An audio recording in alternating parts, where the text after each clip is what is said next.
Augusta Road, like they're trying to cram them in on us, and they're doing it.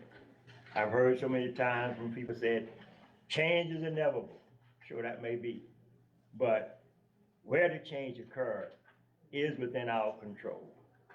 You, the council, the mayor, you have the ability, the opportunity rather, to control how much change takes place in your limits.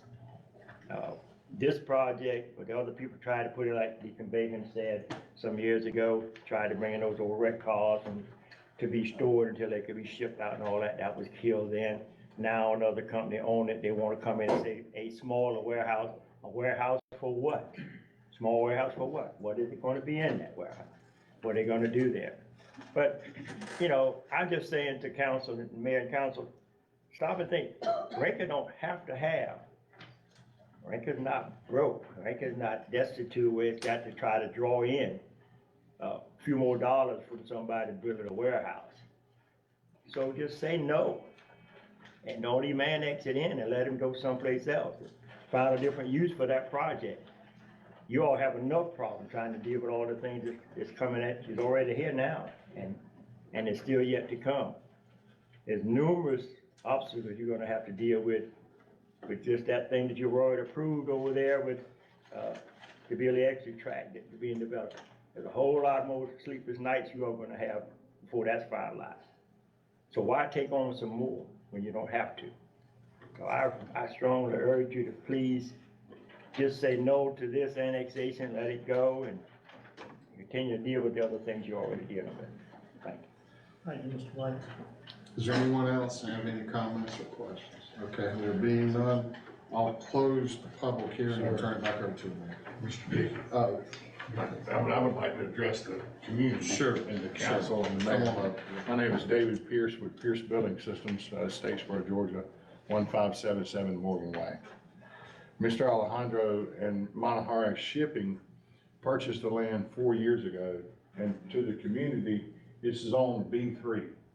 So we can build warehouses there now. What we're seeking annexation for is water supply, so that we can get water into a high output, fast response sprinkler system. We can do that on site with holding tanks now with the way it's zoned. It may reduce the footprint of the building, but it's not going to reduce it very much. So we're not asking for rezoning. We're not asking to do anything that we can't do now. If we're just trying to annex into the city, which brings taxes to the city, but also get the water flow that we need for sprinkler systems. We can do that with holding tanks and pumping systems. So I just wanted to let you know if there were, and Mr. Dickey, correct me if I'm wrong, but I mean, where we are in zoning and the property now, we're not restricted from building the warehouse.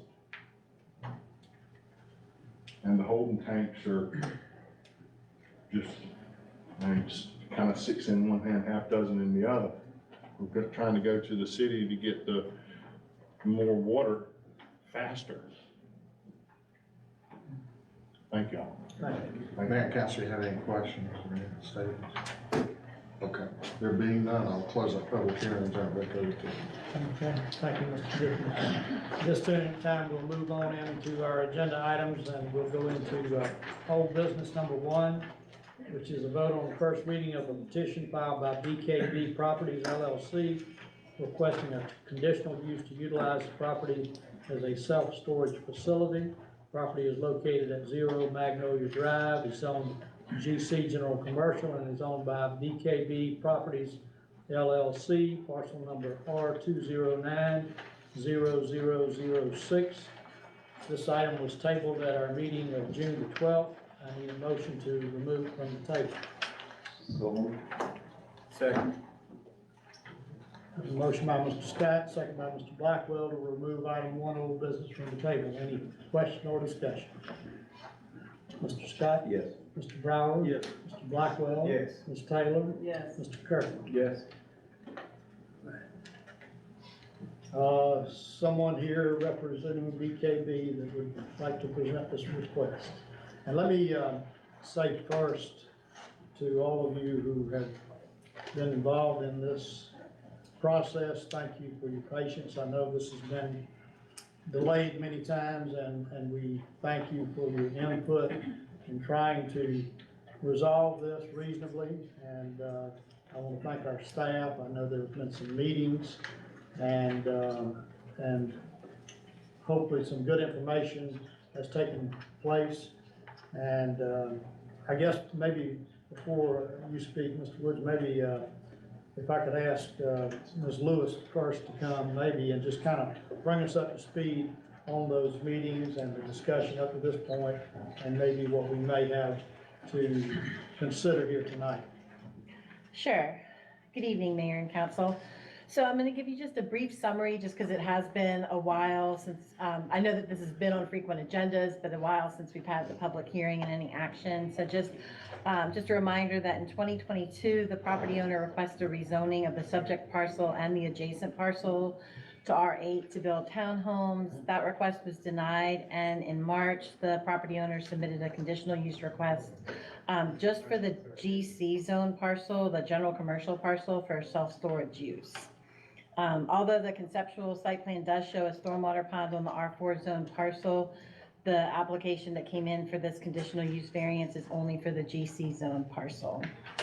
So the application was reviewed by Planning and Zoning Board in April. Public hearing was held by council on May 8th, but that first reading was tabled due to a lack of a quorum of voting members. So the item came back to council on May 22nd, and council voted to table the vote to give staff a chance to meet with both the neighborhood residents and BKB representatives, really for us to facilitate that meeting and kind of get to where we could suggest some conditions to council, since this is a conditional use variance. So that meeting was held on June 1st. Multiple conditions were suggested as a result of that meeting, and if you're fine with it, I'd like to review the ones that seem reasonable to suggest. So, but I do want to point out, just for the audience's sake, that all of the conditions that were suggested have been shared with council via a memo. But here are the ones that seem reasonable to recommend related to a proposed self-storage business at this location. So left in, right out only access to the property. Magnolia Drive widened and repaved between Weisenbaker and the entrance to the subject property. A minimum of a 15-foot vegetated buffer and associated fencing along Magnolia Drive. Clear safety signage to include that 18-wheelers are not permitted to service or visit the site. No exterior storage shall be permitted on the site, so things like boats, cars, RVs. Dumpster to be located as far away from Magnolia Drive as possible. The building to be a neutral earth tone color. Any site lighting shall be contained within the site and shall not spill over the property line. And if the business has a freestanding sign, any lighting should be ground mounted, shine only on the sign face, and be concealed by vegetation. So those would be what we're suggesting would be reasonable conditions to associate with the, like if you were to approve this application, those would be the conditions that we would recommend go along with that. Additionally, there were a couple other things that came up at that meeting that we wouldn't tie to the conditional use, but they would be on the city for the city to consider taking any necessary steps to improve drainage on Magnolia Drive. Also for the city to add a no outlet sign near the intersection of Magnolia Drive and Weisenbaker. There is one on Pineland, and on Magnolia, there's one, but it's further down. It's past the intersection of Myrtle, so it'd be more effective if it were closer where people were turning in.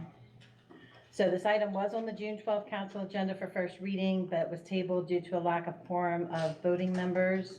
And then one other thing I just want to mention, just again for the audience, there were a lot of concerns about the site plan process and being able to view all the documents that come in, and just there were several concerns that were really related more to the site plan, things related to engineering and drainage. And so just if council were to grant the conditional use, the applicant has to go through the site plan process, which ensures all code requirements and any approved conditions are met. Once this step would be complete, then the project would move forward for review and recommendation by Planning and Zoning Board to council for review and approval. And just a note that this process is public. While there aren't public hearings as part of it, it is a public process. And any documents that are submitted as part of this process are available for the public to review at their request. All right. Thank you, Ms. Ennis. Mr. Woods, I believe that you were a part of that meeting where these items were discussed. And- Yes, sir. And so you had an opportunity to hear them and respond to them Yes, at that time. Now, you've heard her recommendation in regards to what we feel like might be reasonable accommodations for this property. You want to tell us about that and what you feel like, I mean, do those meet Yeah, no, something that you can do? Yeah, no, I thought we had a productive meeting and we threw some different things out. We don't have an issue with, on Magnolia, with extending the buffer within our setback and leaving as much natural trees in that buffer as we can, and we may be able to leave more than that. But we want to leave as much of that alone as we can, rather than just go in and clear the whole site. But as far as the in and out, not an issue. Additional signs, whatever we need to do. The dumpster site, we shouldn't even have an issue. We'll have it separate. And if there's anything else, once we can get to the site Magnolia plan, Avenue, widening Magnolia Avenue just for that portion from Wise and Baker to your entrance. So, whatever that we can do. I don't know, as far as my engineer's on vacation today. He's gone this week. But everything that we talked about in the meeting, we would be more than willing to work with you guys on the conditional use. And I guess in a sense, we're kind of in the same boat as the other gentleman. Because we've kind of saying the same thing over and over. The property, we're not asking for the rezoning, we're just asking for the conditional use on the GC that it has. And it would also be a lot less impacted, a lot less vehicles, rather than putting anything else in there that would fall in that GC category. But that's up to you guys. Council have questions from Mr. Woods, need clarification on anything that we've heard to this point? Not from Mr. Woods, but from Terry, your recommendations, you'll make sure when you get those site plans that they account for all of these things that you just read over? Yes, I will. Okay. Yeah. Well, I appreciate all this. I wish the townhomes would have come, but I think it would have been prettier, but that's just my opinion. I tried. But I wish you all big success, you know. I appreciate the trees, leaving the trees. My patients like to see the trees, so, and I appreciate that. Yeah, no, that's not an issue. No, we've tried and tried different things, and, you know, just keep having to come back, but hopefully we can make some headway. Thank you. Oh, you want? Any other council members have questions for Mr. Woods? I just kind of reiterate what the mayor said about, thank you for working with us and the residents and Ms. Lewis and staff. I mean, everybody, we've had a lot of success in something that seemingly is gonna just be controversial, not gonna pass, work and talk through it. Don't always find a resolution, but, in this case, I appreciate everybody coming together, and Tim as well. There are some things that Public Works they're gonna need to do, but hopefully, some drainage improvements and some signs, and, we can make it amenable for everybody. But thank you for working with us. Yep, no issues at all. If you have any questions, feel free. Thank you, sir. Anyone from the public that would like to speak to this item?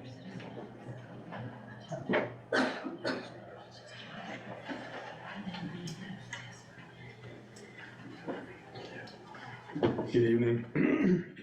Ben Sutherland, attorney in Savannah.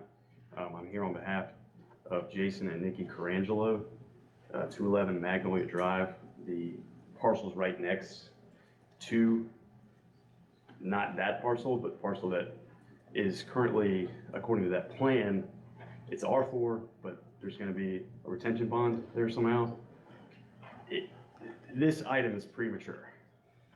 That R4 zoning prevents a retention pond.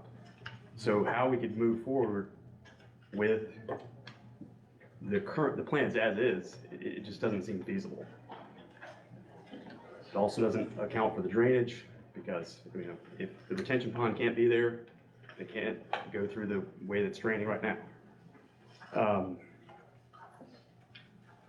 Again, this is discretionary. It's a conditional use, so it's all up to the board, to the council, as to whether or not they want to grant this. If we do move forward with this, my clients would ask that the access go through the other parcel owned by BKP Properties that connects to Highway 21. There would be plenty of access there, and it would prevent access coming through a residential street where their kids are going to the school bus, and just overall work better for the natural plan and flow of the neighborhood. Thank you. Thanks, sir. Anyone else that would like to speak to this agenda item?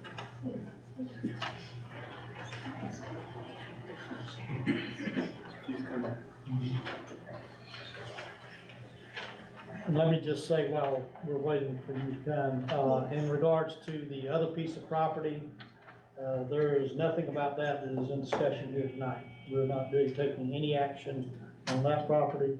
That property does not have any impact on what we're doing here tonight.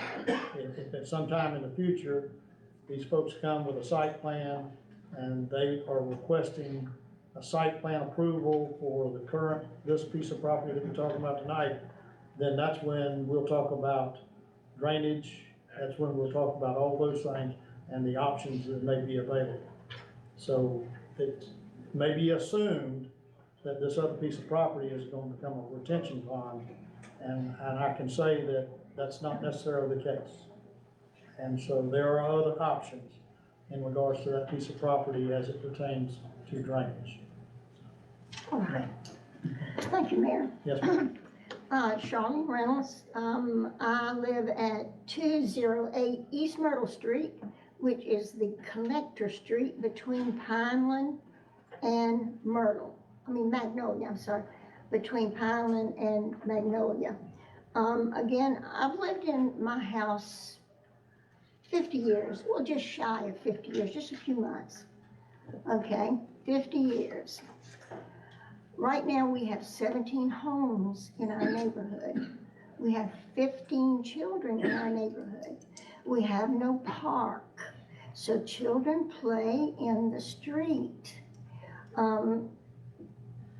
I know everybody seems to forget that we are a subdivision too. There must be something on the books about subdivisions. We are Brookhaven subdivision. And we should have some rights in there. Other subdivisions, they don't have storage houses on their residential streets. I'm just very concerned. If this goes through, even with all the conditions, if there's access on our street, it's going to be dangerous. It will be dangerous, okay? And everyone here talks about the traffic. We have the same traffic problems in our neighborhood on Weisenbaker, on Myrtle, on Pineland, on Magnolia. The only exit, we're dead end streets in there. The only way out we have is to get on Weisenbaker. And Weisenbaker is a really busy street. I'm just really concerned about our safety and welfare. We just don't have the room there. Well, here's the bottom line. Bottom line, we don't want access from our street, from Magnolia, from our subdivision street. That is a subdivision street. Again, that will all have to be worked out. And as far as the retention pond on the R4 lot, I was under the impression that that was mandatory if you were to have the storage houses on that lot. There would probably be, and I'm not an engineer, but there would probably be retention or detention required. Yeah. But it doesn't necessarily have to be, there are other options, I'll just say that. And it doesn't have to be that piece of property. Okay, well, under the impression that it was going to be the R4 lot for the retention pond. Okay, I'm just really concerned. I am concerned about our children, all my neighbors, and they are my neighbors, okay? Some have been there a very short time, less than a year, and some have been there 63 years. So we are a very close-knit little community in there. We're a subdivision. We're not just a neighborhood, okay? But, thank And you might I for say, your, you're a great spokesperson for your Pardon me? subdivision. You're a great spokesperson for your Well, subdivision. again, I'm just concerned Yes, ma'am. about the people who live in my neighborhood. All right, thank you all. Thank you. All right, anyone else that needs to speak to this?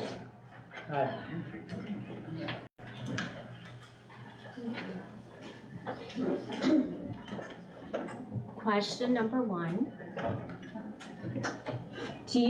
First of all, do you need my name again, or do you know who I am? Please, Nikki Carangelo, 211 Magnolia Drive. Question number one, which we still haven't received an answer to, is when did this land become commercial? I think we've asked this question, I don't know how many times.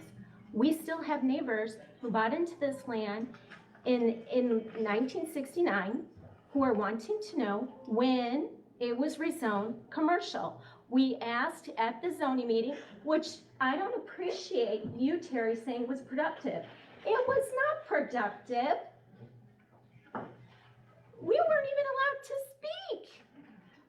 The city manager was fired when we were having our meeting. He was supposed to be the moderator. Where were you, Mr. Lee? You could have come in and moderated. It was not productive. We were lectured by the developers about all their life achievements. It was not productive. We were barely allowed to speak. We were interrupted every time we tried to speak. That is not true. What happened, it was not productive. In fact, I had to get up to ask her. I was tasked to bring questions from the neighborhood. I asked you, when was this land zoned commercial? It was part of our conditions before you vote on this. Can you tell us when it was zoned commercial? We want minutes. We want copies of city letters that went out to existing residents. Where are they? Where are they? We've been asking for a while. Where are they? So let me start by saying, I don't have that information right now. Can I please speak for just a moment? Just hear me out for just a moment. I'm tired of being glazed over. I understand that you're upset. You should be upset too. Can you please let me speak? Because if you can't let me speak, then Okay, I'm go gonna ahead ask and the speak. mayor Go not ahead to and let you speak. speak, okay? I'm very asking frustrated that it was I understand. called I a understand. productive meeting. So let me turn to staff and ask staff a few questions first, okay? Ms. Roberts, where did this list come from? Let me start that first. Was this from the residents? I'm sorry, Ms. Lewis, I'm sorry. okay. I'm I know sorry. you're talking. It was what we heard at the meeting, as well as I had said that I would accept, additional comments from anybody that couldn't attend up till Sunday before, the day that I had to send out the information Okay. for the packet. And were you able to find out when this property was zoned? I thought you had it in one of your other packets when it was zoned general commercial. So what I could find from looking at the zoning maps that we have in our files is the latest, the oldest that they go back to is 91. So I can look at all of the zoning maps from today through 91 and see that parcel was general commercial. It was general commercial in 91. In 91. Correct. So that was when it. But now, I don't have any, I know that we're doing research right now, that Dulcia's doing research to find some more information, to find minutes and things, she's going through the minutes and things like that, to find other information on it. I'm just saying, based on what I have in our files at City Hall, is in 91, it was zoned general commercial. Okay, so can we agree that we're still searching for minutes and letters? Can we agree on that? Can you agree that you told me in the meeting that there were not going to be any records because you already looked and you couldn't find them? Because I have a recording of it. I have a recording of you saying it. So would you like to explain that? Would you like to explain yourself? So, ma'am, I think we need to. How can you vote on This is this not- if you don't even know? This is not an interrogation, what. Well, just I as the feel, mayor- certainly feel interrogated the last couple Just as weeks. the mayor has stated, this is just this one piece of property that is already zoned general commercial. And what we are tasked with doing, at the last meeting that when we talked about this, I don't even think the mayor was here for that meeting, but we had discussed that we would have a town hall so that you guys could relay those things to the developer and have staff so that we could come up with a list and see what the developer would do to try and meet in the middle. And it sounds to me, well, it looks, let me It rephrase was that. not It looks to productive. me that a lot of things were talked about. Now, there are things that are not on this list that Ms. Roberts just talked about. I'm sorry, I'm Ms. Lewis, I'm sorry, I'm so sorry. Okay. There's a Terry Roberts that I work with, I'm so sorry. Ms. Lewis, then that's something that we can, talk about and see. This is not final. There's still not a site plan. What we are voting on right now for this agenda item is just to create conditional uses. We are allowed to say, okay, this is, it's already general commercial. But What we're we saying question is- if it is. But there's no question to that, ma'am. That's There what- is. You that's what can't staff produce is telling you. documentation. Ma'am, can't produce it. Staff is telling us, this has been zoned this way since 1991. Doesn't matter. Or whatever Doesn't date matter. she just stated. The neighbors in Yes, our ma'am, it neighborhood does. are saying It they does, never ma'am. were invited to any meetings. Ma'am, We it want to does. see copies of the letters that would have been sent to them. It's already zoned that way, ma'am. Doesn't matter. So what we're voting on today is the conditional use, and we're trying to get the community involved to say, okay, these are things that we would like to see for this property because it's conditional use. And we're trying to work with everyone. And we have a list now, and the developer has stated, we are going to go through this list of what we all talked about, and from that point forward. But at the end of the then we're meeting, going to what we established site plan. was we do not want a driveway near our children's bus stop. Do you realize that you will be held negligent if a child gets run over? We don't have sidewalks. We don't even have sidewalks. Why don't you start with fixing that first? Understand, man, we can't fix. You just are in this big rush to develop. No, we're not. Why don't you fix your infrastructure first? Fix the flooding on my property. I can't help with that. Mr. Mayor, I'm Yes, gonna turn you it back can. over to you, 'cause I've You stated can. This what I feels like. like a dictatorship. No, ma'am, it's not. Ms. It is. Colangelo, we do appreciate your comments. I think you should abstain from voting on this until you can prove that it's really commercial, because there's too much doubt. If you want the community to trust you, then you need to build some trust with us. And that's what we attempted to do with this meeting, tried to. get You legislation said you were done. coming. None of you showed up. There were some None other of you things showed that up. had to You happen. said you were coming. Not one of you came. You left us with no moderator.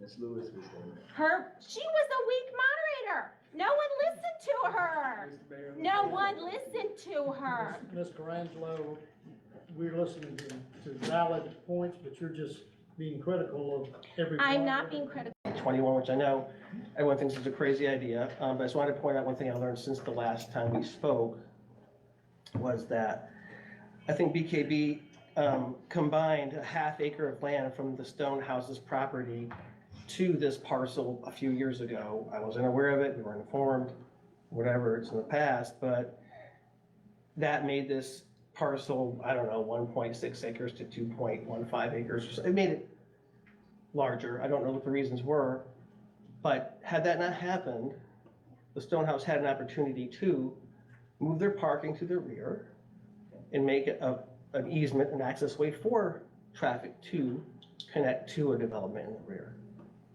There was a possibility to make that happen. Now, I know at the time it may not have been a warehouse, may have been something else, but I don't think there was an attempt made to make that happen. And I don't know, I don't think they want to make that happen. So I want to bring that to your attention, that could have happened that way. It wasn't, I don't know if it was just not mentioned on purpose, but it was never brought to the council's attention or the public's attention. Thank you. Thank you, Mr. Wiggins. Anyone else that would like to speak on this item? Okay, if not, then the item is open for a motion in regards to this request.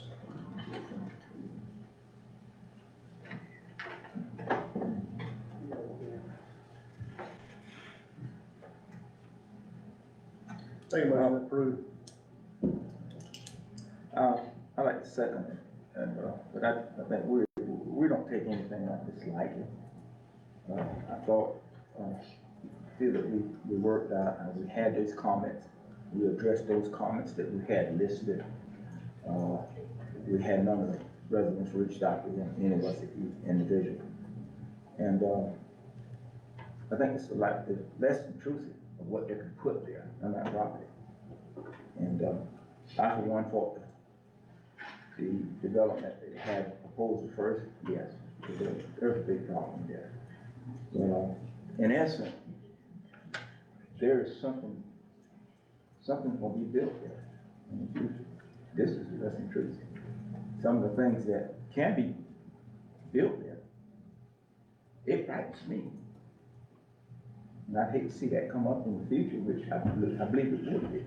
So I second that motion on approval for this storage. Have a motion by Mr. Brower, a second by Mr. Scott to approve first reading of a petition filed by BKB Properties LLC requesting a conditional use to utilize the property as a self-storage facility. Property located at 0 Magnolia Drive is zoned general commercial and is owned by BKB Properties LLC, parcel number R209006. And I would also ask that a part of the motion be the conditions that were presented here tonight, be a part of that petition. That's what this is Yes. a conditional use. So if you have conditions that you wish to place on it, you need to state those conditions. But this is a first reading, so between now and the second reading of it, you can add more conditions or add to it, so to speak, or take away. All right. All right, any questions or discussion from council? I just want to point out that this is, as Raymond has stated, these are the conditions that the ones that Ms. Lewis read out are the ones that we're talking about. And when the site plan comes, it still goes to planning and zoning. And then from planning and zoning, then it'll come back to council again. So it's not final, but this is, if you have additional conditions that you think that we need to take into consideration, please get a hold of Ms. Lewis so that she can talk with the developer to make sure it's something that he agrees with or disagrees with, so that they don't have to make their site plan and then it comes to planning and zoning and then on to council just for us to say no. So just to be clear for the record, did we get the exact conditions? Those are the ones that she read out. Okay. But I think we need to have them listed and broken down. Yeah. We'll formalize them before the second reading. Okay. So, but you're adopting in your motion what she I'd like to amend my motion to include the conditions that were presented by the city planner. And I'll amend my second. Okay, and in between now and the next reading, we'll put those in a list form so the record will be clear. Okay. All right, any other question or discussion? Mayor, I think too,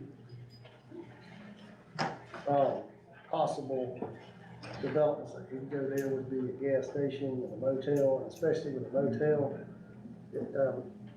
with a storage facility, and evidence and data, I think Max says, you're gonna get a lot less traffic through there from the storage facility than you would with a motel. That could go there right now, and we pretty much couldn't do anything to stop it. Is that correct? Anything else from council? Now, Ms. Taylor, I understand you're recusing yourself on this vote. All right, Mr. Scott? Yes. Mr. Brower? Yes. Mr. Blackwell? Yes. Mr. Kirk? Yes. All right, moving to new business, item 1, Christopher Ward requests approval to appear before council to discuss waiving permit fees to install a handicap ramp. All right, Mr. Ward, is Mr. Ward present? He was aware, called City Hall and confirmed it, so I'm not sure. Okay. Can I make a motion to table to the next Yeah. meeting? Yeah, See if I mean, staff can I'm get kind on. of familiar with this. Oh. They are, this is an organization that works through the United Way, and they're putting a wheelchair ramp up at a home on Zip Rower. They called me about it, so I told them to go through David, and I told them exactly that it would need to meet all of our requirements in regards to our inspection and permitting. And so this is And I think that, but I think this is something that we can do, we know the background of what they're doing. I agree. yeah, so I mean, I can say it's very worthy. If I'm in order, I want a motion to approve. I second. All right, we have a motion by Mr. Scott, second by Ms. Taylor to approve request by Christopher Ward to waive all permit fees in regards to installation of a handicap ramp on Zip Rower Drive. Any other question or discussion? Mr. Scott? Yes. Mr. Brower? Yes. Mr. Blackwell? Yes. Ms. Taylor? Yes. Mr. Kirk? Yes. Item number 2, new business, is a vote on a petition filed by Lawrence Alexander Homes LLC on behalf of Maui Plaza LLC, requesting a variance to reduce the minimum width of each lot within a proposed 35-lot single-family subdivision. Property is located at 1678 Fort Howard Road and is zoned R4, single-family residential. Parcel number is 04630029. Mayor, I believe this will be the first vote, first reading, right? First reading. Because it's only been for a public hearing. Yes. Okay.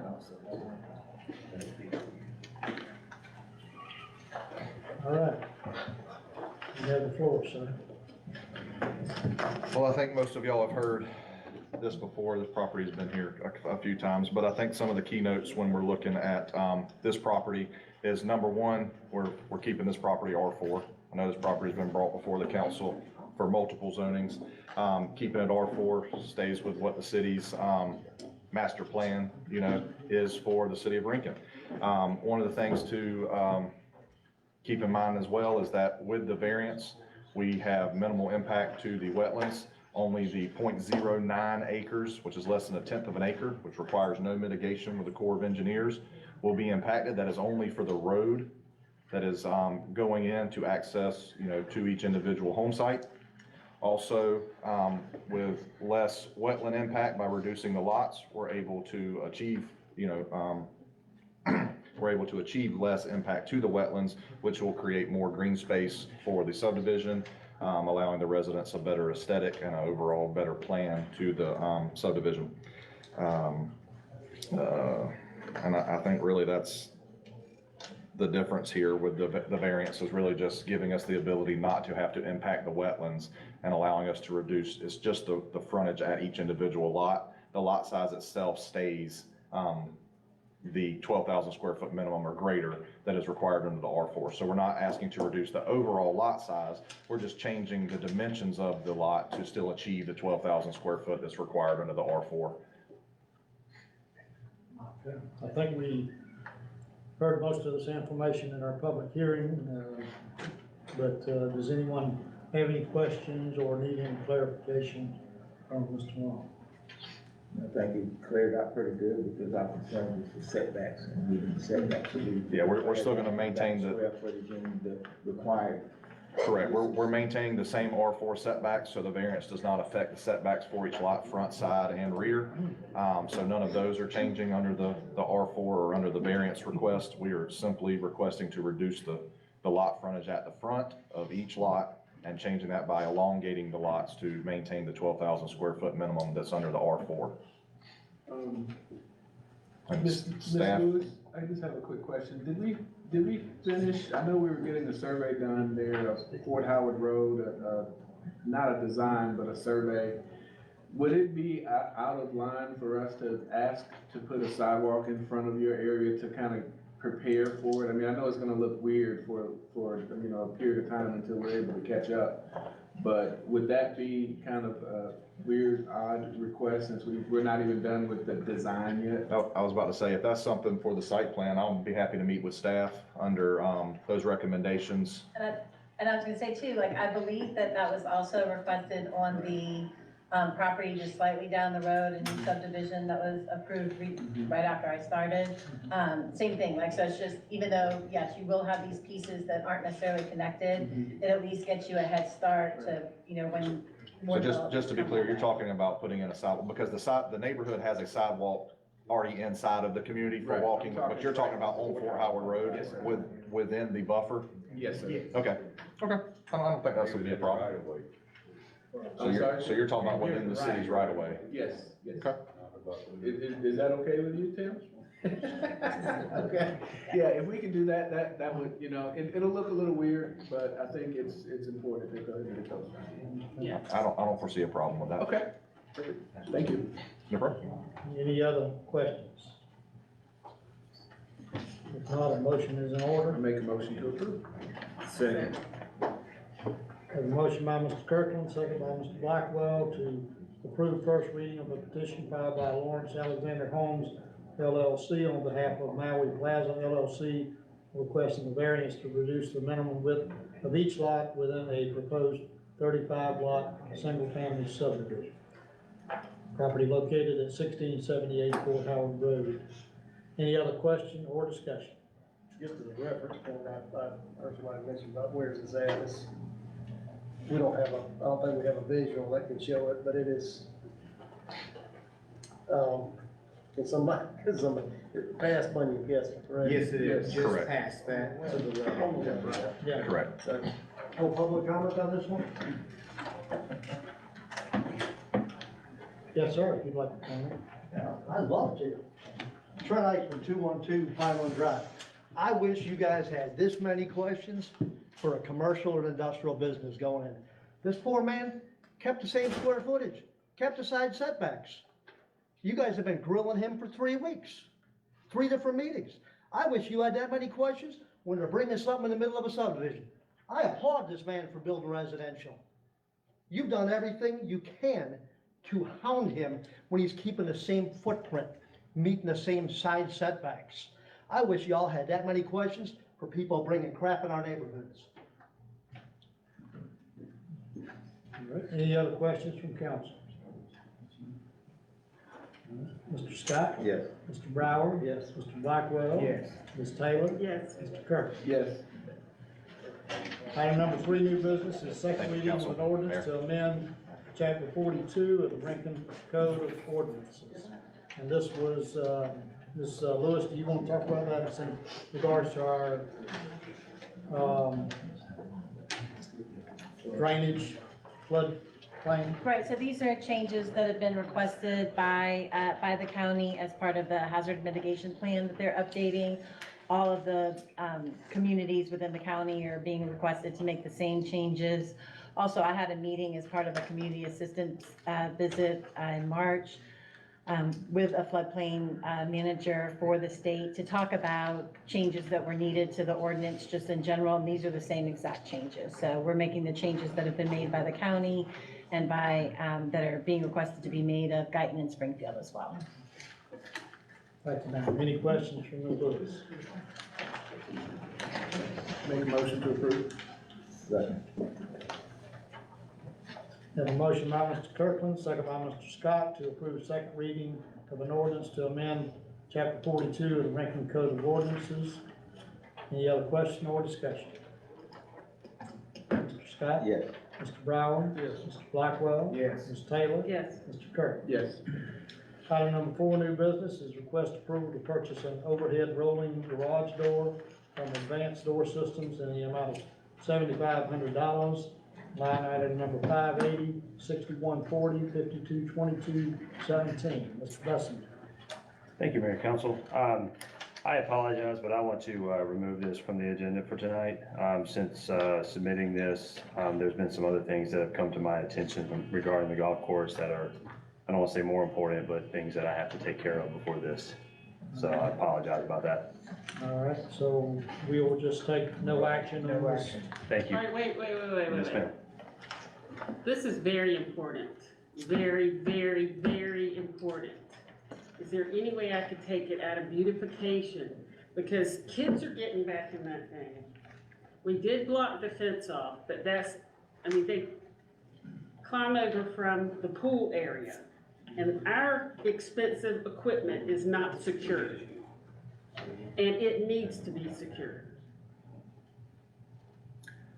So this is regarding an overhead rolling door to the maintenance shed that has, like Ms. Taylor just said, all of our tractors and mowers and everything that we have in maintenance. I guess this has been approved in the past, last year, and it was a price of $4,500. No action was ever taken. And so then when I came on board and saw this to my attention, I said, well, wait a minute here, this is not a good thing. We also have animals that get up in there. My problem, Ms. Taylor, right now with this is that, I guess, being kind of a rook, I didn't take the appropriate actions, but then also there's some other things that we need to discuss overall. So hopefully in a... Well, maybe let me ask this, and Ms. Cartwright, and you're familiar with his budget. I am. So apparently he's talking about, he's got some budget restraints and Correct. maybe some other priorities that maybe he feels like maybe take precedence over this, but Ms. Taylor feels like this is very important. Do we have some options within the budget that we can move some money around? Not in his budget. No?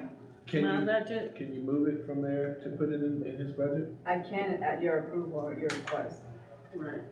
Do we need to, I'm all for that. I mean, with the cats, those cats, and if kids get in there, I'm telling you right now, we're gonna have a problem. And we are trying everything we can right now. Even my staff that is not on my golf course maintenance has access to that building right now, and I am taking that away from them. It's because we have our main dumpsters there, so we are looking at adding another dumpster on our end and making sure that it's a beautification dumpster as well as you can do. But I just don't want anyone in there who has access to any of that equipment. Jim has done a very good job over the last year with previous administration of getting some of the newer equipment. It's not all necessarily new, but so that's what Mrs. Taylor is referring to. So it's not necessarily, there's something more important than this. You just don't have enough money in your budget to do this and the other things that you. Prior administration stuff. Well, Paul was supposed to do this and he never did. I'm not going there. Yeah. I'd like to say something, as far as, a year and a half ago when we went out to the golf course and, riding around, I don't know if I was riding with Michelle and the mayor, I've been talking to Michelle.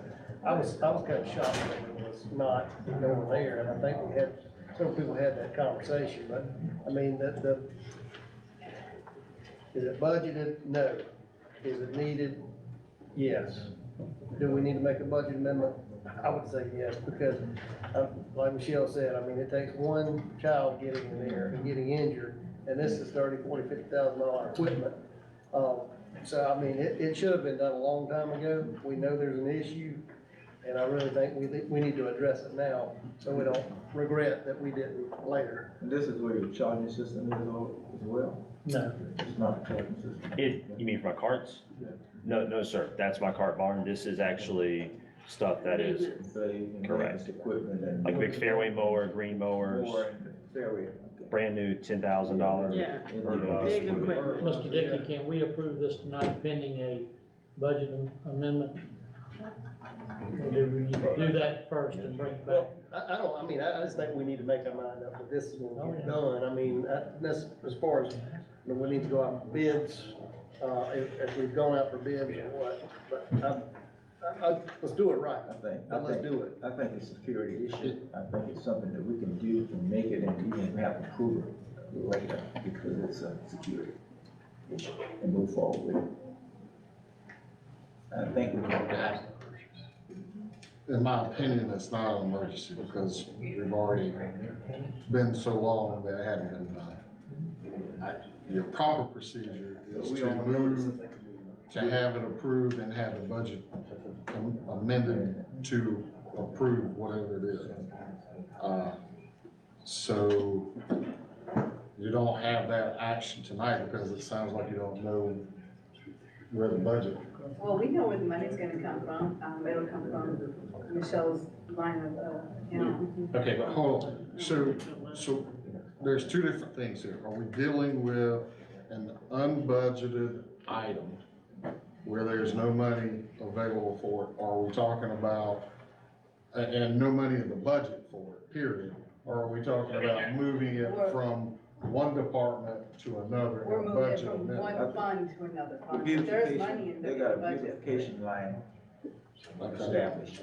And I've been working over there, doing things to the So golf if course. you know the accounts and you wanna make that as part of your motion, then you're fine.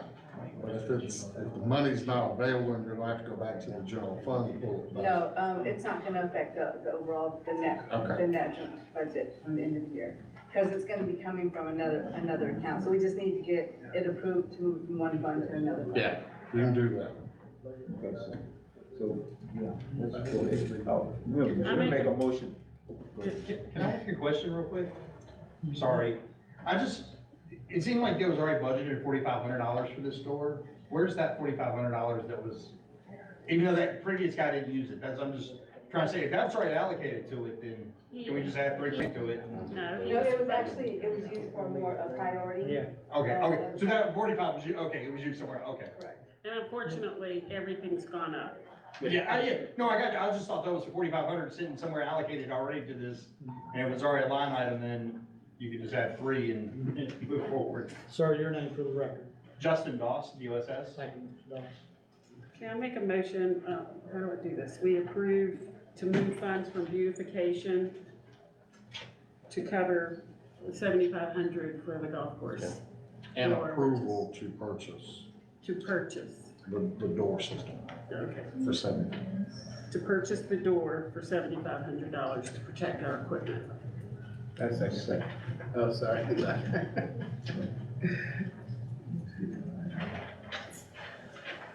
Thank you.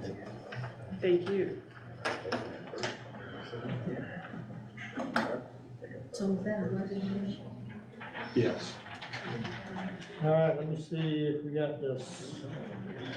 Got a motion by Ms. Taylor, second by Mr. Kirkland to approve the reallocation of funds from the beautification line item. Ms. Cartwright, you getting this? If I'm wrong, tell me. To, line item for golf in the amount of $7,500 for purchase of an overhead rolling garage door from Advanced Door Systems. Correct. Correctly stated. It's in, All right, any other question or discussion? Mr. Scott? Yes. Mr. Brower? Yes. Mr. Blackwell? Yes. Ms. Taylor? Yes. Mr. Kirkland? Yes. Thank you. All right, that was a good catch, Ms. Taylor. It is important to get that done. All right, item number 5, new business, is request approval to purchase a 2023 F-150 from O.C. Welch in the amount of $32,595. Line item number 320, 4100, 542222. Mr. Mayor and council, this was advertised in the local paper. Nobody bid on it. It was running the state contract website. Nobody bid on it. So O.C. Welch finally had one come available and request approval to purchase. Would this, meet state contract price, Tim, or Yes, it's actually cheaper. cheaper? Meets all your requirements as far as the work goes.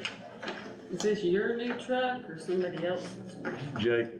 Jacob will get this truck, and I think, Recreation wanted his old truck to use it, No. Parks and Rec, rather than auction it off. Yeah, that's good. Motion approved. Second. All right, have a motion by Mr. Scott, second by Mr. Brower, to approve purchase of a 2023 F-150 from O.C. Welch in the amount of $32,595. Any other question or discussion? Mr. Scott? Yes. Mr. Brower? Yes. Mr. Blackwell? Yes. Mr. Taylor? Yes. Mr. Kirk? Yes. Item number 6, request approval of a maintenance agreement with HOC for chlorine and chloramine analyzers in the amount of $17,630, line item number 505-4440-521200. Mayor and council, it's their annual renewal maintenance contract with the HOC. That they come in and they do the maintenance on our chlorine and chloramine analyzers. They calibrate them.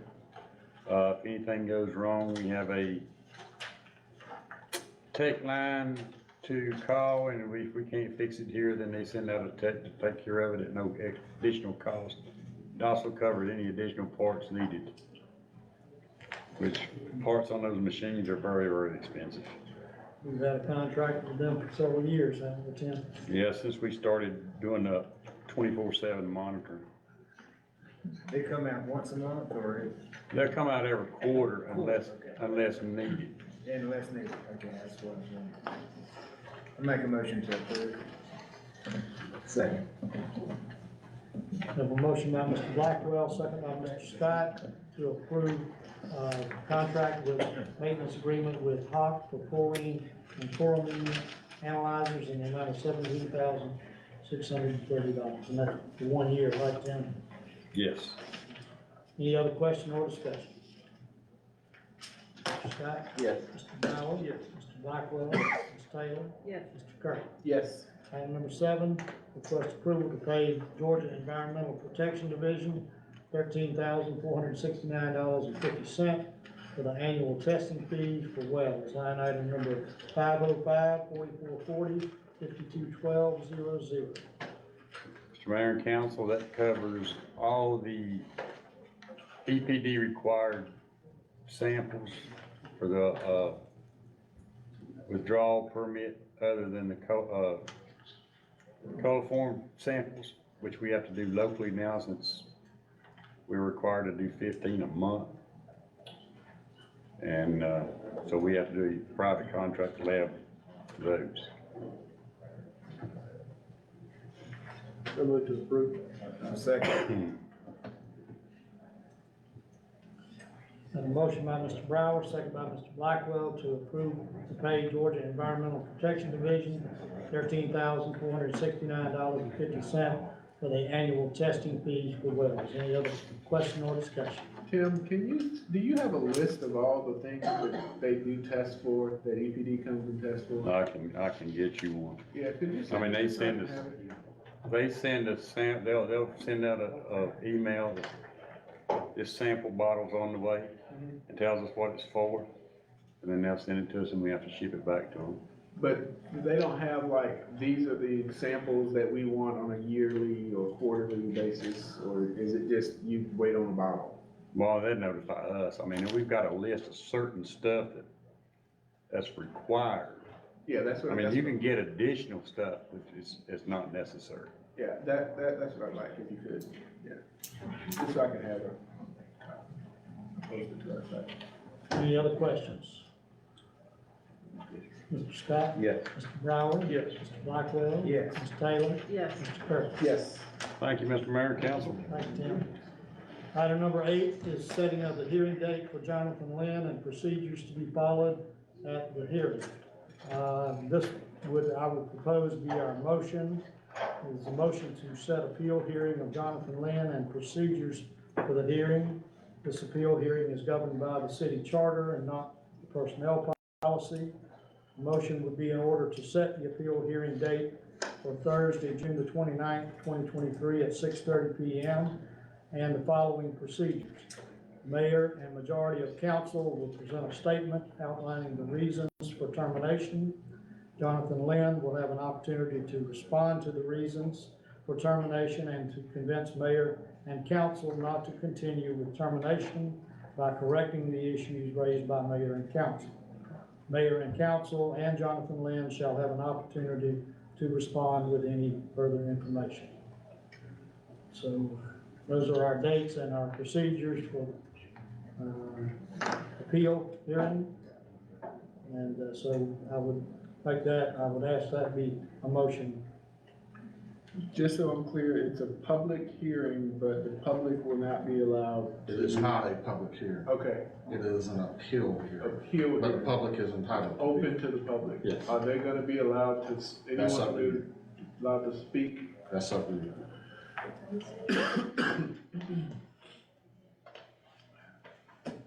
I don't know, I've never done this before, so I don't know. What have y'all done in the past?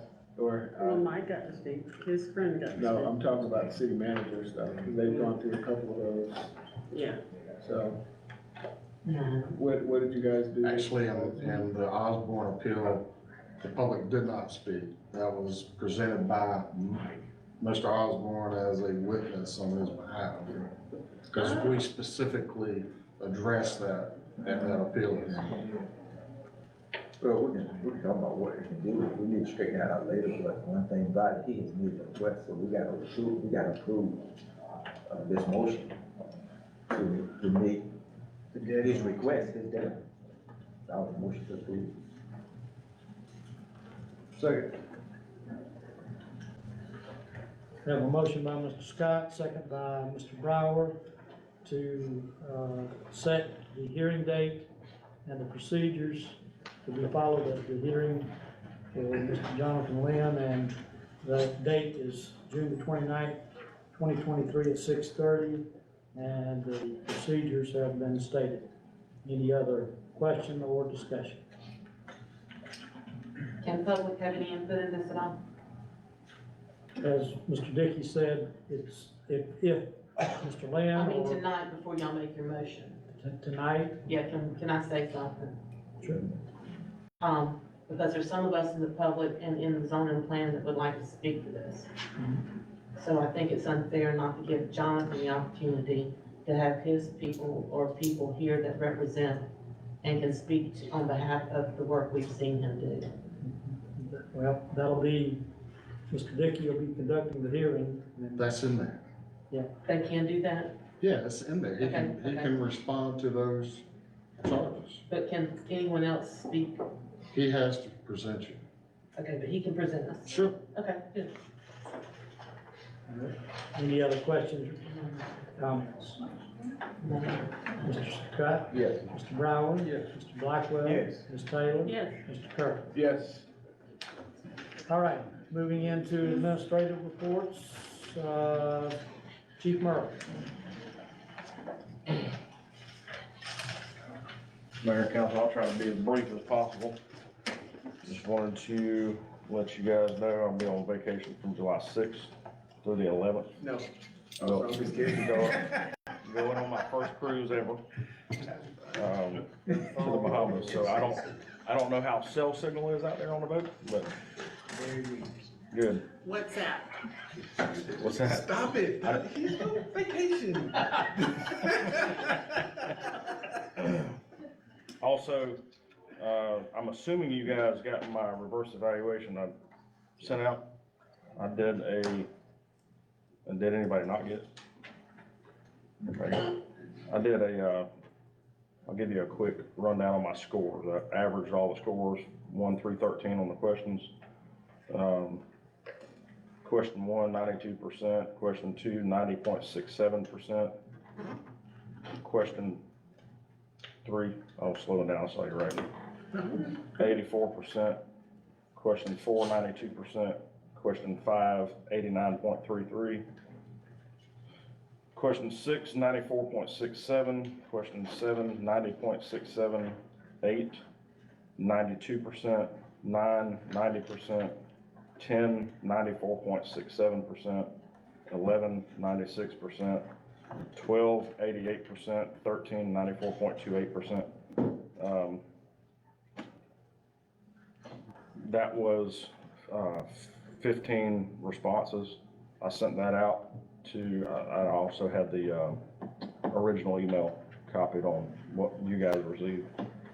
That is exactly verbatim. I copy and pasted how I sent it out to the guys. Tried to make it where they felt comfortable and anonymous, even being so, a couple of them signed their name to it.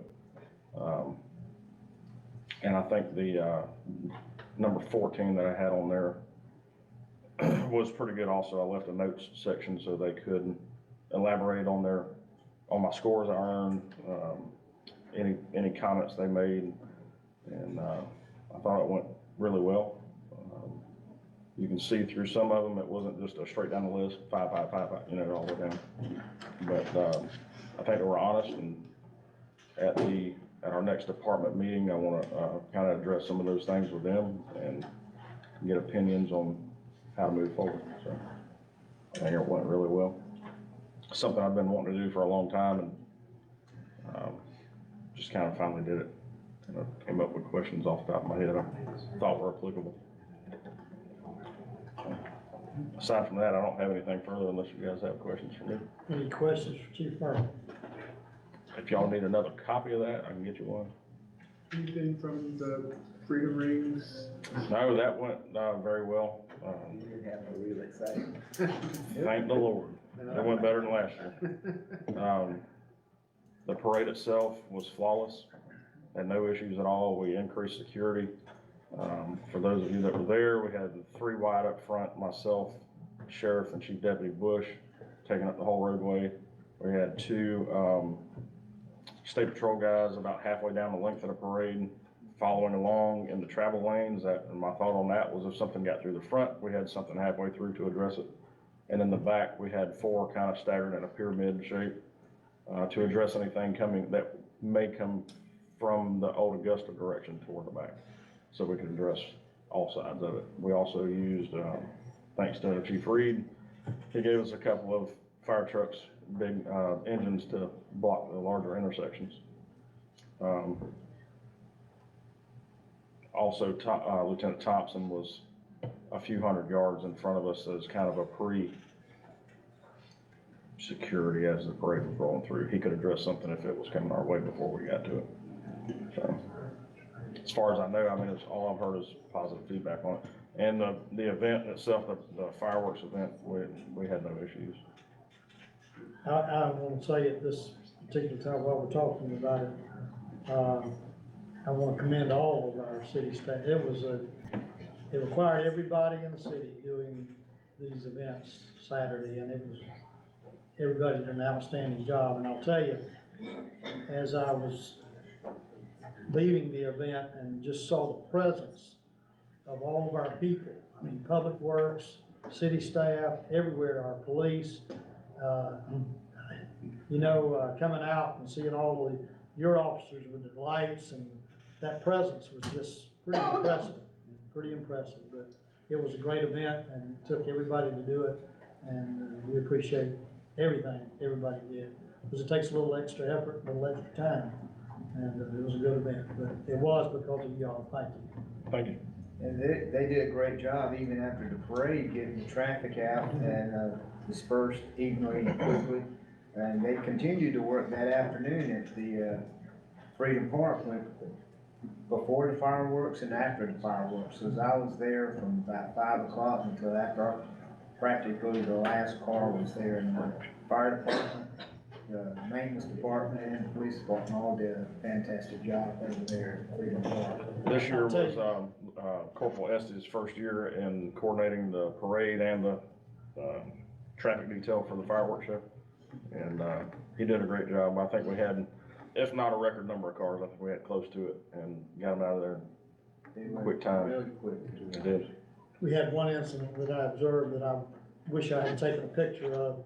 And, before the fireworks, there were a lot of kids, and they had the bounce houses and all that going on. But you know how kids, they'll have a little game of ball, they'll be throwing the football or throwing And Lieutenant Thompson was out just kind of in the crowd, and he ended up playing ball with Oh, yeah. the kids. The ball got away from him, and I just thought that was, I looked at that and thought, you know, those kids will have a good opinion of a police officer. That's right. Interacting like that, and so I wish I'd have got a picture of that. That would have been a good one, sure. Yeah, yeah. Okay, any questions for Chief Burke? Thank you, sir. Appreciate y'all. Fire Department, Chief Reed. Mayor, council, I don't have anything. I'm available for any questions that you may have. Could you really briefly, I know you sent it to us, but could you really briefly talk about the tornado sirens? Because apparently people are still a little upset about that, but can you just, high level, you know, give a brief synopsis of that for us? The tornado sirens are manually operated by the 911 center. And of course, you know, the tornado touched down in Olisville Road in Guyton, so the 911 center was overwhelmed with calls. They actually set the sirens off. They were tested at noon that day, all found to be functioning. It was just a issue with manpower who forgot to set off the sirens. We do have that capability from the Brinken Fire Station to set the sirens off. However, we were already on active 911 calls due to the severe weather. The siren at Montgomery Park has not worked in probably 6, 8 months. I'm right across the street. It does not work. I reported it 2 or 3 times. We have some come to fix that. But they weren't all working. Well, I know other cities have manual ones that pick up something like that, that's like 1.5 miles away, am I right? That's automated, somebody doesn't flip the switch or. And in Chatham County, there's an ESN that, wherever the tornado warning is by the National Weather Service, those particular sirens are set off automatically by the National Weather Service ESN when it codes into the emergency alert weather system. I see. I thought there was one that would sense it. It had sensors on it and it would set it off. Well, I think the weather service, when it senses that it's additional from them, then they will react. And it's basically about, along with the same, warning they send over your television and the screens. Okay. I know your guys were like super duper busy, and I turned my radio on and I tell you, y'all were all over the place. Everybody was, and I commend, you know, you guys for going out. I heard y'all went out and helped, I know, in the county. So I definitely appreciate you guys going out there. Not a problem. This was a human error. Yes. Any other questions for Chief Reed?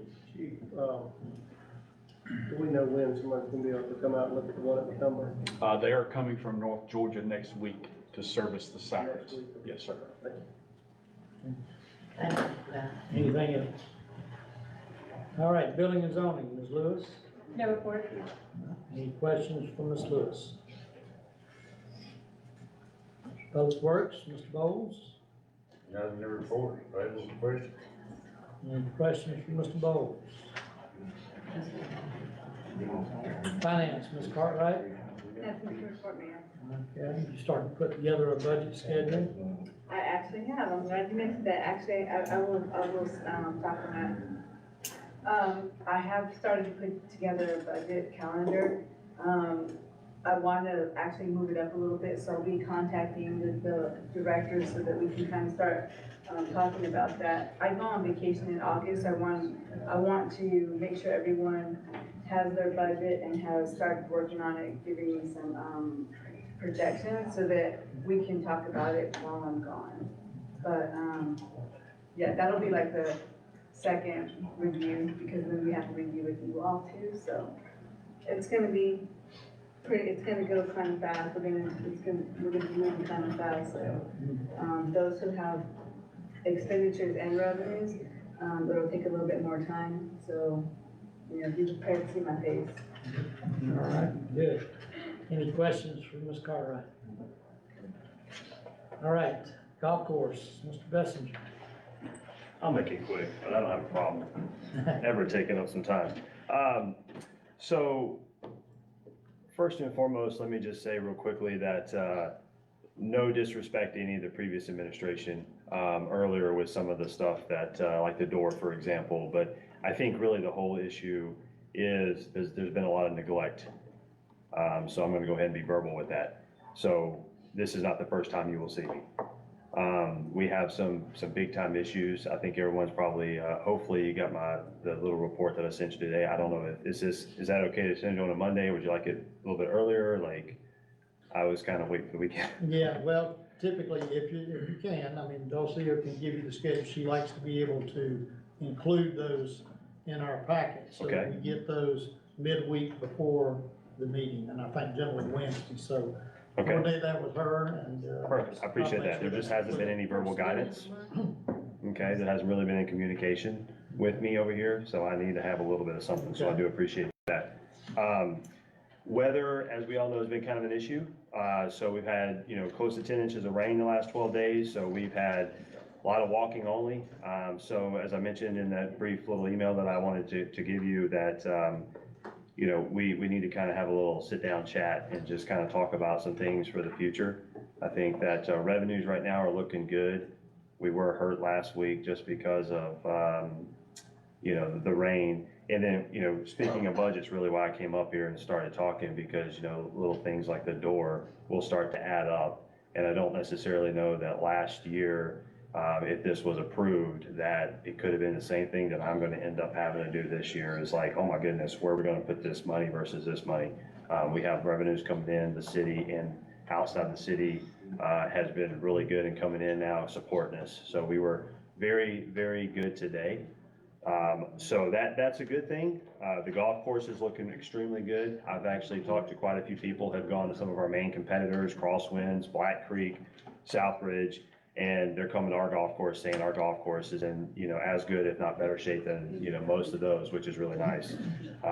So I'm just looking forward, to kind of sit down and just talk a little bit more and the vision and just kind of seeing what we can do. But it is looking good. I got some team members that are leaving, unfortunately, so they're going to college pretty soon. So we're looking at replacing them and, just kind of looking to continue to build our team to be the best that we can be. So, any questions? Good. Any questions from Mr. Messenger?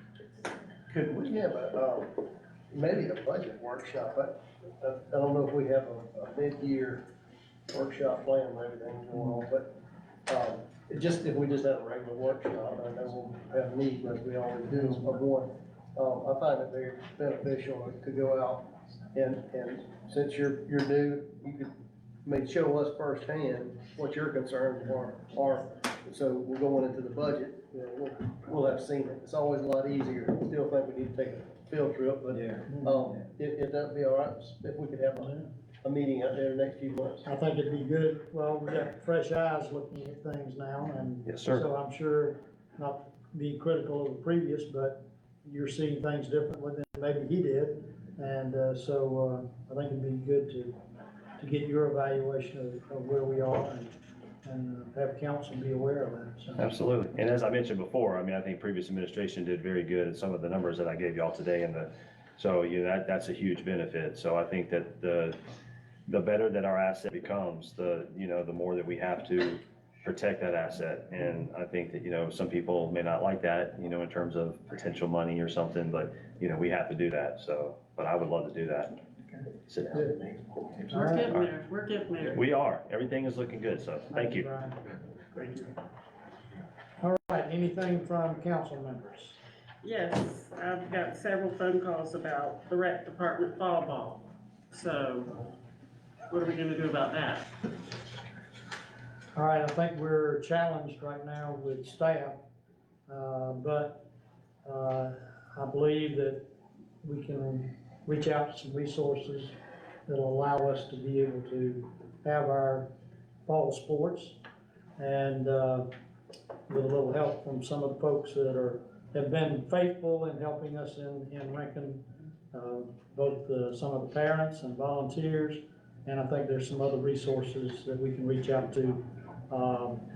Fall is not that difficult. I mean, we've got football, and I think that's a coordinated effort with the county, so I don't think it requires that much.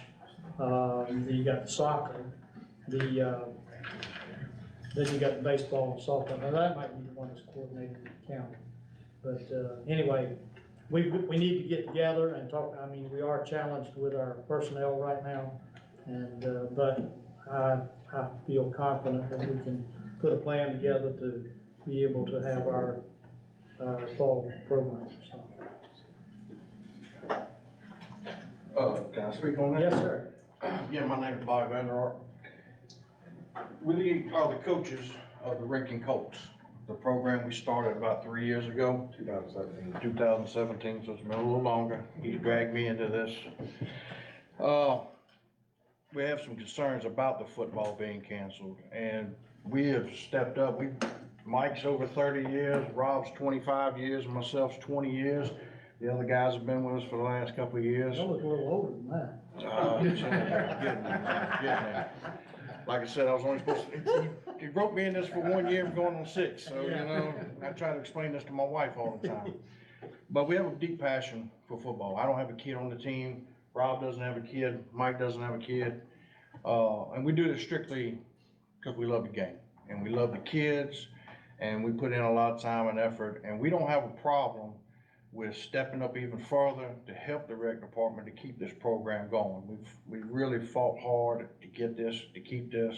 We've won a state championship already, which no other sport has been able to do in the last several years. We did it on our 3rd year. We have about 75 kids. We're doing a summer program right now with kids once a week on Tuesday nights. We got 75 kids participating already, which is huge from previous years when our first couple of practices, we'd only have 10, 15. Last week, our first practice, we had 50 kids. The following week, we had 75. So it's a building program. It's something that the city can be proud of. And I understand there's some staffing issues going on, but again, we're willing to step up and keep that program going. All we need is the pads. Pooler Rec Department does all the scheduling. Everything's paid online, so we don't touch any money. We don't see any money. I don't want no money. But it's important. And I know Mike's out right now with health issues. I know the others, there's some, I don't get into politics, I'm not a political man. I understand that they're moving on. But again, we're willing to step up if you will just support us and allow us. All we need is the pads. We need the shoulder pads. The parents provide the helmets. They provide the pants and everything. And then we order jerseys and we get all that taken care of. So if I can say, I appreciate all you guys, because I'm telling you, if it's not my kid, it's tough for me to manage somebody else's kid. So I definitely appreciate you guys. And I also want to say, I'm not sure where the rumor came from that we were going to cancel fall sports. I know that, things, there's rumors out there, but I can't speak for everybody, but I know me, I'm a definite when my kids did play sports, we always came to Rankin, regardless of what it was, because we liked the program that was here. If you have questions, I'll give you my number. Please don't hesitate to give me a call, because I'll help in any way. Because this is lifelong for us. I mean, we have kids on the high school teams. This is nothing new. This is how Rankin Rec got started, from guys like these. That were interested in having activities going. And, well, Ms. Underwood, you're familiar with the start of Rankin Rec. Well, I'd like to speak a little bit about what I would like to say, we're not shunning anyone. I think that, and I think Reese will probably be willing to let's sit down with you all guys and let's kind of see what the needs are. To keep the program moving. And it's all about the kids. We appreciate y'all stepping up. You let us know what we need to do to get it done. And so, yes. Well, Mike's really been a big help for us on the program. I mean, like I said, we just started, they had a lower level league that didn't do very well. And he brought us in to do this little upper level league. And we've just grown expeditiously. Like I said, we won state in our 3rd year at the 12 and under age group, which has never been done. It's the hardest group to do. But beyond that is the relationships we build with those kids. I mean, we go every Friday night. You're gonna find us at South Effingham or Effingham high school games, and those kids are gonna find me at the fence, hey coach, and hug, and we're gonna, so we're building more, and we're trying to build young men for this community, because at the end of the day, some of these kids don't have fathers every day in their lives. We had kids that the mothers weren't in their lives all the time. And, you know, I can't tell you how much money I spend a year on buying food and buying shoes. Rob probably spends $4,000 or $5,000 a year on buying. I mean, it's the only man I know that'll go out and buy. I'll be in Atlanta working, he'll say, hey, there's a shop over there that's got a football helmet, go pick up 3 or 4 of them. I go pick them up, bring them back, and he gives these to the kids for free, because the kids can't afford it. We got kids that come to practice with no cleats, he goes and buys them brand new cleats. You know, I mean, we're giving back, we're not, but we do need a little bit of help. And like I said, we need the pads and we need the support of the council to keep it going.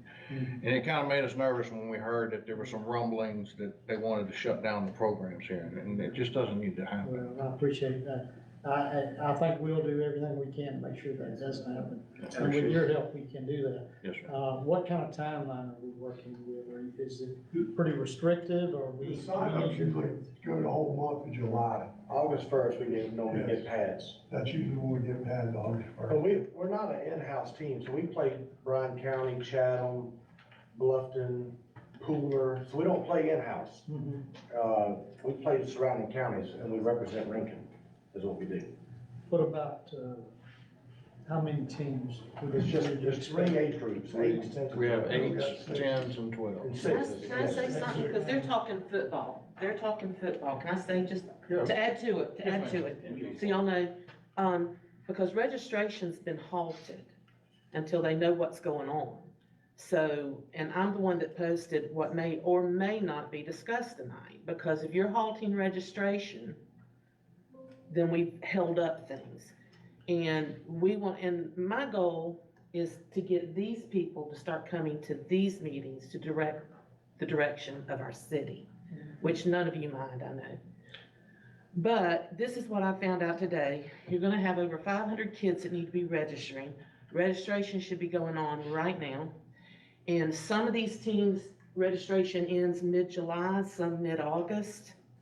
But you've got soccer, football, softball, cheerleading. Football players need cheerleaders, and baseball, softball. And that's done online. And I think the problem is that someone we can get in there that you have to gather the data off the program. Who's registered, the sizes, and then, I just don't want to oversimplify it, and I think maybe just the push is gonna be on to get somebody in there that's not scared of this. Schedule the practices, because I talked to Alex. Schedule the umpires. This is for not just football. This is baseball. Well, I can tell you right now, fall baseball and softball, you can cut that out, because there's really, I'm part of the umpire association. I've been umpiring out there for 20 years. I'm the senior umpire, and you can ask Alex this, Bobby Vanderart, and she will tell you I'm probably the senior umpire. I don't run the association, but I'm the guy she turns to all the time. We do have a hard time staffing the umpires. Most of us, the guy that runs the association has a hard time getting paid. I mean, I don't do it for the money, so it doesn't bother me if I don't get paid for another 6 months. It's never bothered me. I don't do it for that. I do it because I enjoy the kids and I give back to the game and I try to teach them. Is there a lot of teams though that are in softball And and baseball? fall and softball, what, Mike, we have maybe? The baseball and softball, the thing about fall ball, baseball and softball, it's only lasts a month. It only lasts the month of August. So by the time you get to the end of August, you might not even have enough kids to get on the field, because they're going back to school, they're doing other things. So the county can actually handle the fall ball and the fall softball, because actually we play with them. Yeah. I've done the fall ball every year, you know, the thing is, by the end of the season, you might only have 6 kids show up, and you're supposed to put 9 on the field. So fall baseball, fall softball is just And I think minimal. this just goes back to the thing, and it's great these guys are here, because I'm across the street from Macomber and I'm over there all the time. Okay, all the time. And I've sent Patrick pictures, sent Michelle pictures, and it's sad. And you said one night it wasn't your job to go to Macomber, it was Jonathan's job to make sure that was being run right. But I disagree, guys, because y'all were just talking about a field trip to the golf course. Y'all really need to go to Macomber Park, guys. And what I want to say is this, is that I think as a community, and this isn't, y'all got to handle what's going on in the ballpark. But I think we need a citizens board for Parks and Recreation. I really do. That are out there as parents like these that can give feedback, because we need funding over there at that park to clean that park up really bad, and some oversight over there. So I think this is a good time to talk about that. And you've got some people that you see their heart, and Michelle's got some people on beautification. So maybe this is a good time to let that hit home for y'all too, that maybe a citizens board would help y'all a lot, and even those over there trying to run it. You know, just some other eyes over there that can help, or, cause you know, when you're out there doing what they do, there's a ton of games go on at that park. But you wanna tell them what the bathrooms look like? No, we've had some brief discussions about it already. So they need money, they need Yeah, money. We have already talked with Ms. Cartwright about budget for the bathrooms, about budget for security, about some of the conditions of the, what do you call those things? The gate. Yes, those. But anyway, but I think the And thing is citizens board, and along with maybe beautification, could go in there and get a master plan together. But that's an elephant, guys, and you're gonna have to eat it one bite at a time. You can't eat that all at once. Well, one problem with the bathrooms is because there is so much activity, they have to be unlocked all the time. They get a lot of vandalism, because those bathrooms, I've been out there for 20-something years, they've probably been done 2 or 3 times. But as soon as they're done, within a week, they're Well, the new vandalized. ones down at the other end look fine. These over Yeah, here. the new section. But yeah. anyway, but y'all, I think you're gonna have to find somebody, guys, that can get in there and handle the data to collect the information from registrations.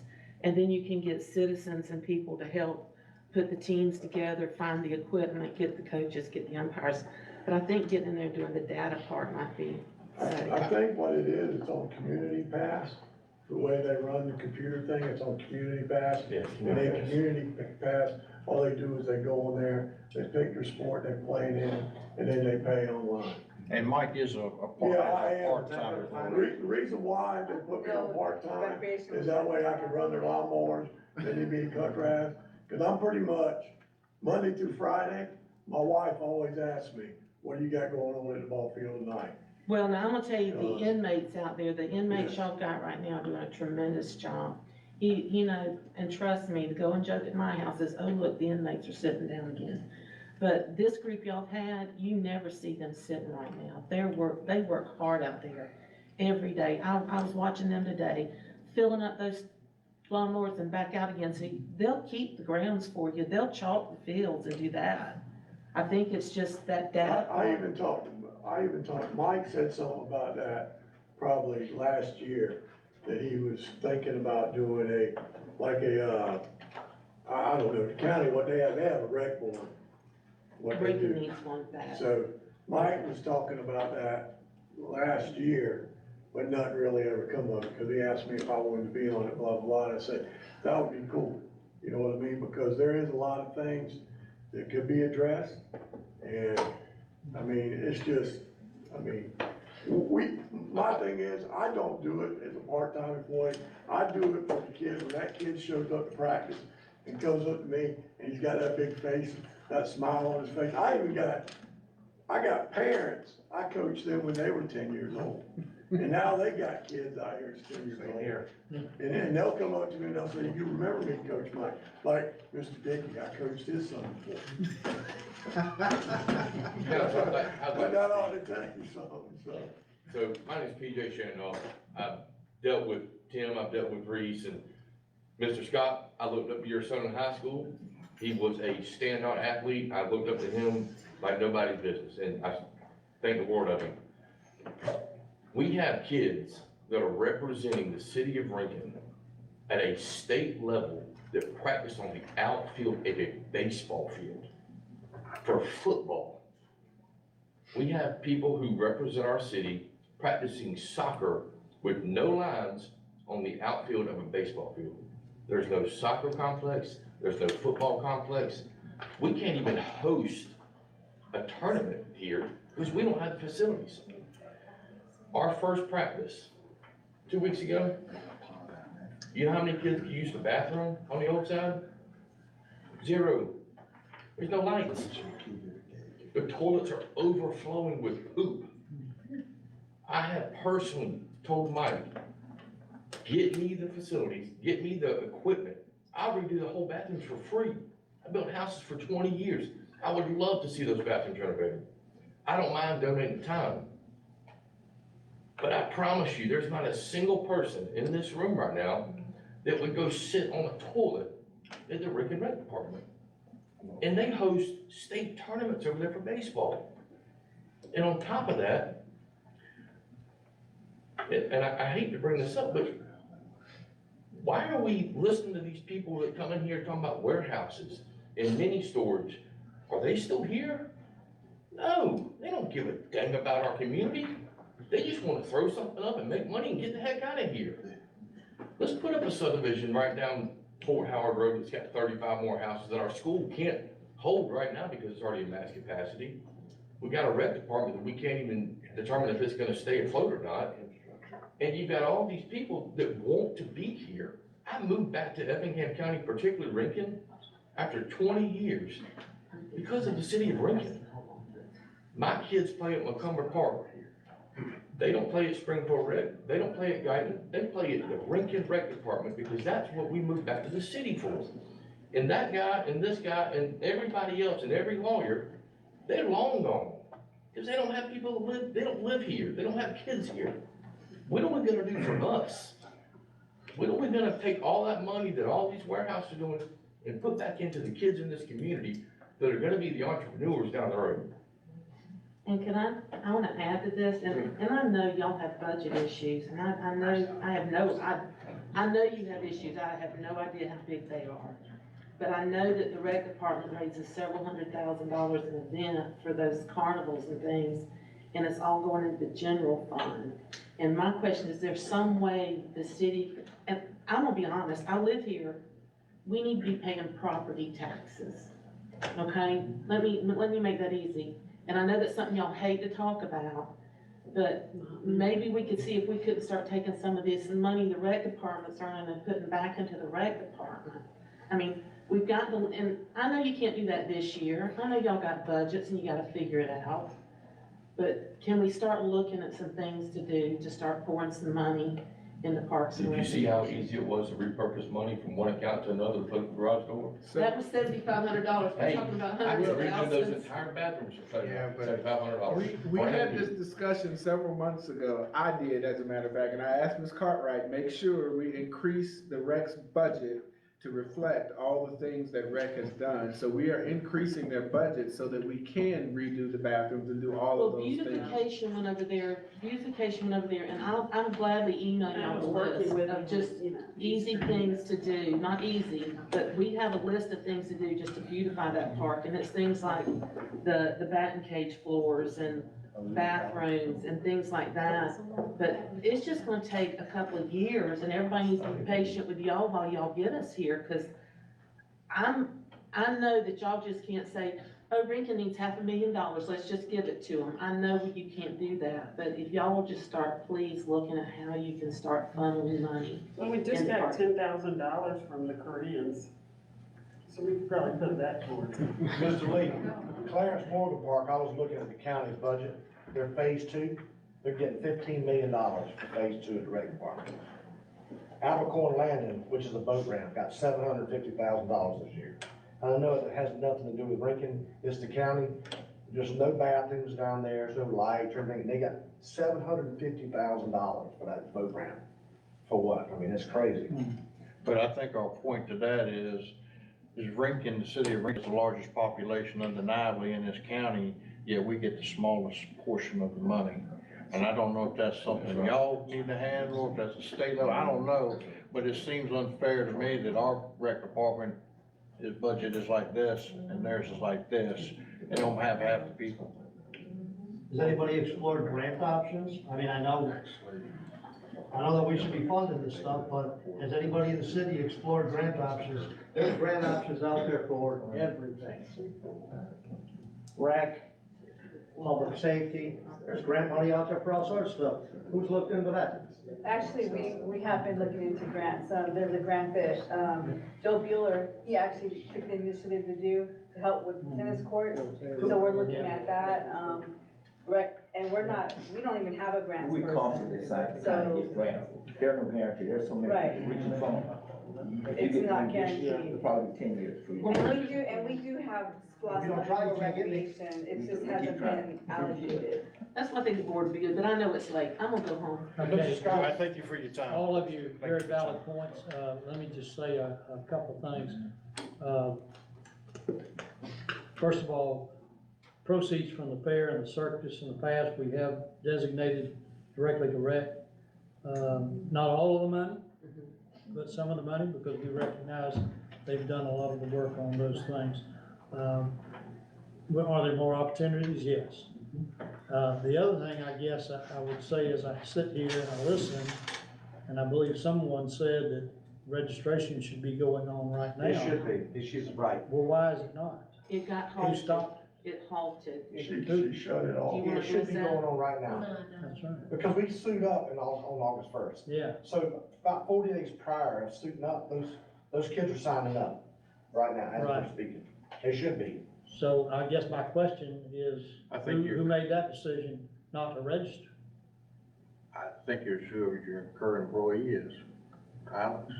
Okay. No, Alex didn't. And y'all need to confirm this, but Alex sent an email to Garcia asking what to do because they were all leaving and registration was going on. And one person had just registered and she sent an email asking what to do. And she said she was told to halt it until y'all could discuss it, and that's what they've done. So it's just a matter of turning it back on. But she said she has that documented. Mayor, let us know what we can do. Yes. Yes, sir. You got a team that wants to help. We got kids that do this. I do have a kid in this, and She just got personally, turned I back on. understand that it's hard to coach somebody else's kid, but it's just as hard to coach your own. Thank y'all. It's clear to see your passion for One more this. thing, 2 years ago, I was talking to Mike after we won the state championship in 2020, and he was getting plans of building a field over at Giles, a football field. And he had plans drawn up, and I think he was getting turf, ideas and stuff. Did that just disappear, or are y'all considering maybe? No, it's still in the van. Okay. That got interrupted. Can I just say that, and I've been doing this for about a year, watching and learning and traveling around and talking to people. I'm trying to meet people in different departments, and everybody works hard. You got a lot of hard workers, and they're good people. But I see a lot of departments, everybody's working in their own silo, and y'all really need a master plan committee that sits down and puts a master plan for parks and recreation together, and then prioritizes how it's done. Because you've got one going on over here, you've got one you can't tear down over here. Kind of like a citywide comprehensive plan. So, well, I think they've got that, but that's my suggestion. And then you know what you're doing, you know what you need every year to do it. And it's not, oh, well, we planned one 10 years ago, but it never came off. The tennis court thing, the last Caitlin heard, because I went to her directly and asked her about that, she said she did check into it, but it was, and I guess Mike got sick before he could find out what to do. But basically, they'll give you anywhere from 1,000 to 60,000, but you gotta do it first. It's 1,000 to 25,000. And then they'll determine how much they'll give you, so you gotta put the money up first, basically, so that's where that was left. It's $60,000 to do it, and they give you up Right. to 25,000. But we need to make sure that there's one representative that handles all the equipment and make sure it's all counted and everything gets back. So I'm like I said before, they hired me, I'm a part-time employee. Okay. So I told Mike, Alex the other day, I have a job, I work shift work, but I'll do anything that I have to keep it going. Okay. Normally, me and Mike do a lot of the Right, bidding I every mean, I year. am a city employee, I guess, I mean, so, I mean. And you know, I part-time. don't know him personally, but Kevin Exley's out of town. He sent me a message and said he's out of town and he will do whatever he can too. As a matter of fact, I think when he gets back, he's gonna go fix the toilet that doesn't have tank on it, so, anyway. All right, go home. Thank you. I think our immediate need is to try to see what we can do to get our fall programs on. And, maybe, I think this prompts some good discussion where we probably need to have, set a workshop. Just talk about. I'll give y'all my phone number or whatever, y'all call me. I saw. Yeah, probably, all right, thank you. All around for a job, I don't know. Like you part-time. Yeah, I am saying. There's a seat back there.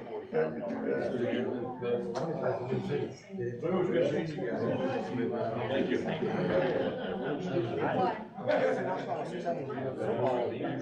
We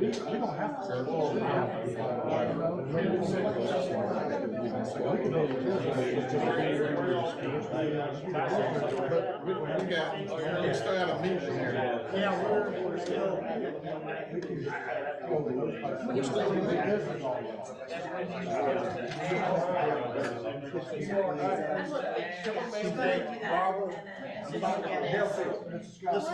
Well, just, I'm gonna tell you about this, you know, too many things. Everybody listen up just a minute.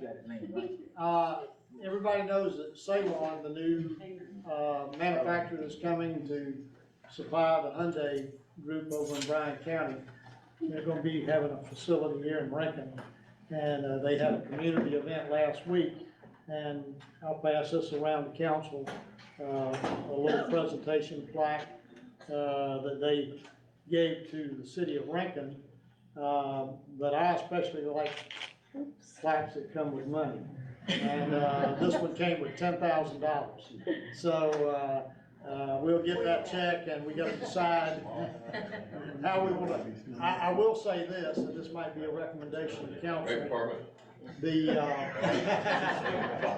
The Ceylon people, they put a high priority on the importance of our emergency people, our fire, and particularly fire and police.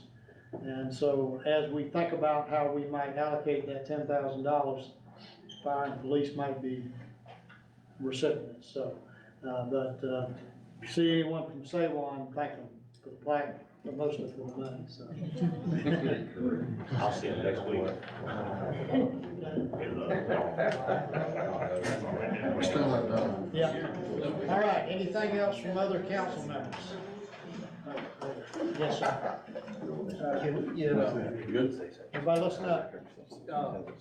It looks like they've been using, the access road in front of the old KFC Taco Bell for bombing practice, US Air Force.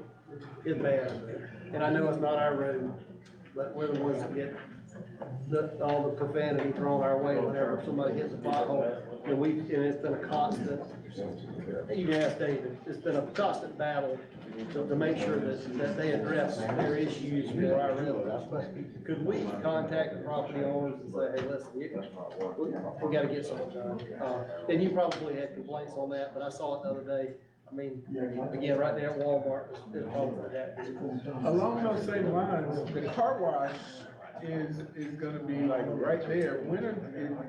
Are we having them to redo that part of that road when that car Yeah, wash? so they can only it's an easement, so everybody's responsible for their own portion. But as part of the site plan approval for the car wash, which I will come to y'all at the July 10th meeting, that's going into the old KFC building, they're remilling, stripping it down as far as, it can go to see what the base is like and then fixing that. So at least that first portion, will be fixed, and then certainly, like, if the other portions in front of, I think Huddle, is it Huddle House? Huddle House and the bank are bad as well, then we'll reach out to those property owners, but yes, that portion, that first portion will be fixed as part of that. We require that as part of the site plan.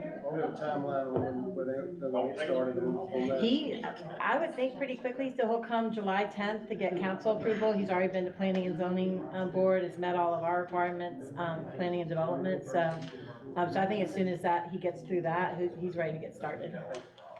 All right. Anything else from council? Do we have a need for an executive session? I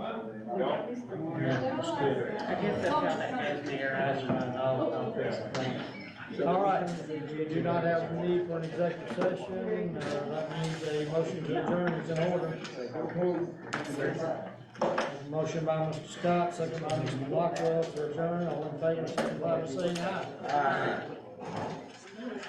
Okay, so, Who did that? Levi? That, Scott, that the thing that, Salon put on, Mr. Tim, when we were getting up to go take a picture, he goes, what's that? okay, Is it okay? I sent an email to you all, not to Alex, but it was just council, so I'm not sure how that email got out, about the fall recreation, just for you all to stop. Now, Alex had said they had one, and her recommendation was to halt it. I said, well, go ahead and halt it until council tells us to proceed. Because right now, Caitlin has turned in her resignation this morning. You have one person over there. If he is overwhelmed, I'm not sure what he might do. He might turn in his too. So he probably needs some. He's never done that before, so he's the newbie. Well, let me ask this dumb question. Is there a reason Brian couldn't help with that, maybe? I mean, I'm not saying